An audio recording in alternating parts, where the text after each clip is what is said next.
कल वास्ते कुछ भी नहीं है, कुछ भी नहीं। परिंदे ना गिरे जर, ना कल वास्ते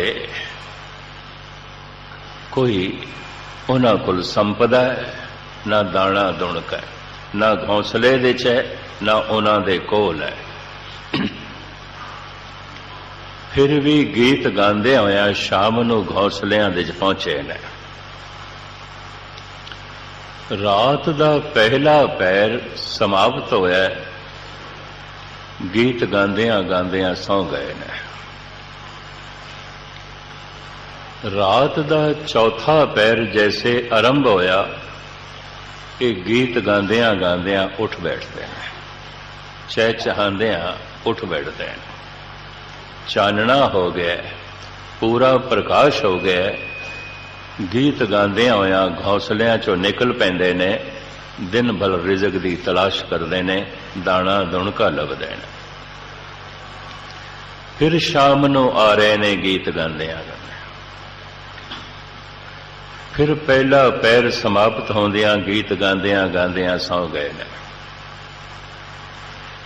फिर रात दा चौथा पैर आरंभ होंदियां प्रभात होंदियां उठ बैठे ने गीत गांदियां गांदियां। फिर चानना होंदियां गीत गांदियां गांदियां रिज़क दी तलाश दे निकल पए ने। हज़ारां तरह दीयां चिंतावां लैके शाम नूं मनुख अपने घर आउंदा है। हज़ारां तरह दे गम लैके रात नूं सौंदा है। हज़ारां तरह दीयां जिम्मेवारियां लैके सवेरे घरों निकलदा है। फिर बेशुमार तरह दा तनाव लैके शाम नूं फिर वापस आउंदा है। पंछियां कोल कल वास्ते कुछ भी नहीं, बेशतर मनुखां कोल इतना है कि उन्हां दीयां 7 पीढ़ियां भी खा लैन, फिर भी रोंदे हुए आउंदे ने, गमगीन होके सवेरे उठदे ने और तरह तरह दीयां चिंतावां लैके घरों निकलदे ने। महाराज कहंदे ने इन्हां पंछियां नूं देख के मैं हैरान हां। गुरु अर्जन देव जी महाराज भी कहंदे ने, हौं बलहारी तिन्हां पंछियां जंगल जिन्ना वास, कक्कर चुगन थल वसन, रब न छोड़न पास। पशु करीबन करीबन सुखी ने, देवते आनंदित ने, दुखी केवल मनुख है, सिर्फ मनुख। और जितना सियाणा मनुख है उतना ही ज्यादा दुखी है। कारण जो कुछ कोल है इहदे नाल ते सुख मिलिया नहीं, सिर्फ लोड़ां दी पूर्ति है। सुख किवें मिलना है इहदा पता भी कोई नहीं, तो दुखी केवल मनुख है। और मैं अर्ज करा, जितना सियाणा मनुख होवेगा उतना ही ज्यादा दुखी होवेगा। जितना अचेत ते मूढ़ मनुख होवेगा उतना दुखी घट होवेगा। पशु सुख दे च जी रहे ने, देवते आनंद दे च जी रहे ने, दुख दे च केवल इंसान है, मनुख है। पशु बोर भी नहीं आउंदे, बेचैन भी नहीं आउंदे, पशु पागल भी नहीं आउंदे। हाँ, वो पशु जरूर पागल हो जाते ने जिन्हां विचारियां नूं मनुखां दे नाल रहना पैंदा है ते मनुख उन्हां दी सुतंत्रता दे च बाधा खड़ी कर दिंदा। वो कदी कदी पागल हो जाते ने, वरना पशु पागल भी नहीं होंदे। पशु सुख दे च जी रहे ने, देवते आनंद दे च जी रहे ने, दुखी केवल मनुख है, केवल इंसान है। महाराज तो इत्थे तक कहते ने, दुख कियां पंडां खुलियां, सुख ना निकसिओ कोय। बड़े ध्यान नाल सरवण करना। हर बंदा दुखां दी पंड है और कुछ भी नहीं। जितने मनुख बैठे होन किधरे भी, बस सब दुखां दियां पंडां। दुख कियां पंडा खुलियां सुख नानक सेओ कोय। महाराज कहते ने एक एक पंड मैं खोल के वेखी है, सिवाए दुखों तो कुछ भी नहीं निकले। दूजे नूं खोलण दा ढंग की है, किवें खोलोगे पंड? एक तरीका है, तुसी किसी नूं अपना एक दुख सुनाओ, वो दुखों की पंड खोल के रख देंदा, अपने सैकड़े दुख सुणांदा, थानू बोलण का मौका ही नहीं देंदा। हकीकत है। इस वास्ते सियाणा मनुख अपना दुख किसी दे अगों नहीं खोलता। ये सियाणे मनुख की पहचान है। क्यों? उन्होंने पता है मैं अपना एक दुख सुनावांगे 100 सुनाएगा, ये भी चुप नहीं करेगा। एक सुना के 100 दुख मैं होर सुना, अपने हिरदे का भार वधावां। सियाणा मनुख किसी कोल दुखां की पंड नहीं खोलता। उस्ताद ज़ौक़ होए ने, वो कहते ने, मेरे चेहरे से गम आशकारा नहीं है। कहंदा मैं दुख नूं कदी मत्थे ते प्रगट नहीं होण दिता। मेरे चेहरे से गम आशकारा नहीं है, पर ये न समझ के ये गम का मारा नहीं है। डूबने को तो डूबे हम भी, लेकिन अहले साहिल को हमने पुकारा नहीं है। डूबया मैं भी हाँ, गोते मैं भी खादे ने, पर ज़ौक़ कहंदे ने मैं इस तरह रोया पिटिया नहीं, मैं डूब गया जी, मैं मर गया जी, मैं डूब गया जी। कहंदा क्यों रोवां? सारे ही डुबदे पे, सारे ही डुबदे ते डुबदे होयां दे अगों की डुबण दा रोना रोना। गुरु नानक देव जी महाराज कहंदे ने हम देखा तैं डुबे ने, देखदे हां असीं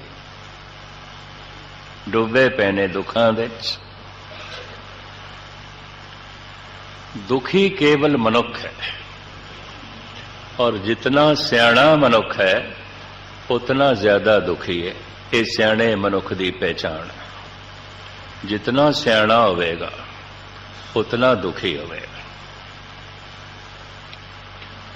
एक होर नुकता भी सरवण कर लेना।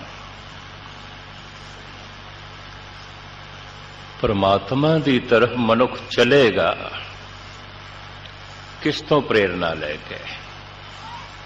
किथों प्रेरणा लेगा? धार्मिक अनुभवी पुरुष कहते ने 99% मनुख परमात्मा की प्रेरणा दुखों तो लैंदा है। दुख तो अगर ये जीवन सुखमयी है तो फिर परमात्मा की कोई लोड़ भी नहीं है। फिर की लोड़ है चिंतन करने की? जितना सियाणा मनुख होवेगा उतना उसनों दुख अनुभव होवेगा। दुख ही उसनों प्रेरेगा प्रभु चिंतन ते। ये भी मैं अर्ज करा, संसारी लोड़ां की पूर्ति हो गई, संसारिक सुख ते कई दफा रोक देंदे ने। ये संसारिक सुख महात्मा बुद्ध कोल बहुत ज्यादा सन। सिद्धार्थ आखिर राजे का इकलौता लड़का सी, ऐसा की कुछ सी जो उहदे कोल नहीं सी, पर हिरदा दुख की चोट खा गया। एक दिन एक बीमार नू देखिया, एक दिन एक बुढ़े नू देखिया, एक दिन इसने एक लाश देख ली। हिरदा चोट खा गया। उन्हों भी दिस पिया मैं भी बीमार हो सकता, मैं भी बुढ़ा हो सकता, मैं भी मरना है। दुखां दे सिरमौर दुख मौत। साडे देश दे ऋषि मुनिया ने 3 ही दुख मने ने, जन्म, बुढ़ेपा ते मरण। बाकी सारे दुख इन्हां 3 दुखां दी छाया ने। प्रथम केड़ा दुख? जन्म, दूसरा बुढ़ेपा, तीसरा मरण। भगत जयदेव जी का पदा है बड़ा कीमती गुरु ग्रंथ साहब जी महाराज दे वो कहते नदा नोद जस सिमरणे न जन्म जराद मरण भयं नहीं होंदा जेदे सिमरन करन नाल जन्म दा दुख बुढ़ेपे दा दुख मरण दा दुख तीन दुख मन्ने बाकी सारे दुख इन्हां तीन दुखां दियां छाया ने अगर जन्म हो गया तो हुण सारे दुख इकट्ठे होणगे बुढ़ेपा भी होवेगा मरना भी होवेगा होर हज़ारां दुख इकट्ठे होणगे तो दुखां दा मूल कारण मनिया जन्म वो मनुख सुपने च भी कदी धार्मिक नहीं हो सकता जो जीवन भर जन्मदिन मनांदा है ते जन्म नूं खुशी मनदा है वो धार्मिक नहीं हो सकता पश्चिमी सभ्यता का असर है जन्म दुख है जीवन दुख है मरण दुख है धन गुरु नानक देव जी महाराज फरमान करते ने नानक बद्धा घर तहां जिथे मिरत ना जन्म जरा असी अपना घर उत्थे बनाया है जिथे जमना कोई नहीं बुढ़ेपा कोई नहीं मरना भी कोई नहीं ये जीवन मिले है परम जीवन की प्राप्ति लई ये जीवन मिले है उस जीवन की प्राप्ति लई जिस जीवन दे जन्म मरण बुढ़ेपा नहीं है सारे दुख नहीं है इस जीवन दे तहन शरीर रोगां दी खाण है मन सोगां दी खाण है मन दे सोग है तन दे रोग ने मेरे समेत आप जितने बैठे किसी को तंदुरुस्त ना समझ लेना गुरबाणी नहीं मनती जो दीसे सो सो रोगी रोग रहित मेरा सतगुरु जोगी दरअसल रोगी सारे ने जिन्ने चिर तक रोग पीड़ा ना बने असी रोग नूं रोग मनदे ही नहीं आयुर्वेद यूनानी तिब एलोपैथी होम्योपैथी नेचरपैथी पीड़ दुख ना बने रोग दुख ना बने रोग पीड़ा ना बने वो पीड़ा का समाधान ते करते ने रोग का नहीं आयुर्वेद भी मौजूद है और एलोपैथी मौजूद है होम्योपैथी मौजूद है नेचरपैथी मौजूद है मेडिकल स्टोर दवाइयां नाल भरे पे ने मनुखां दे शरीर रोगां नाल भरे पे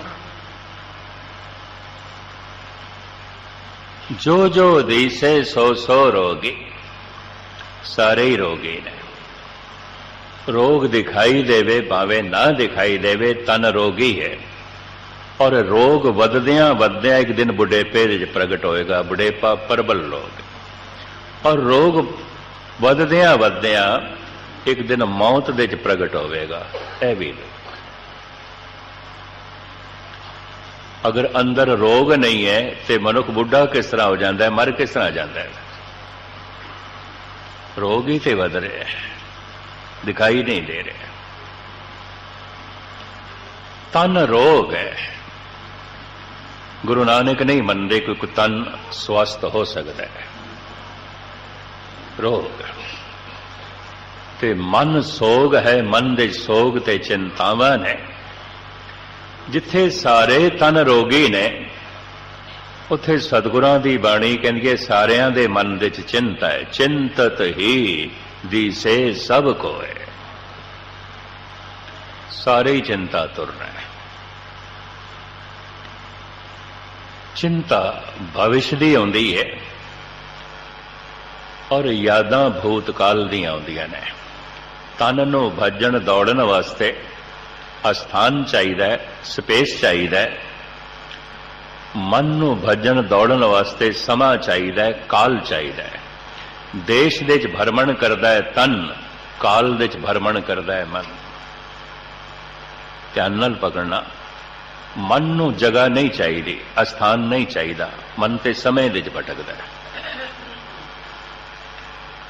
तन अस्थान दे च भटकदा है। तन नूं काम करने वास्ते जगह चाहिए, स्पेस चाहिए, देश चाहिए, स्थान चाहिए। दौड़न वास्ते, भजन वास्ते, काम करने वास्ते, बैठने वास्ते, उठने वास्ते, सौण वास्ते जगह चाहिए। मन अस्थान दे च नहीं दौड़दा, मन समय दे च दौड़दा।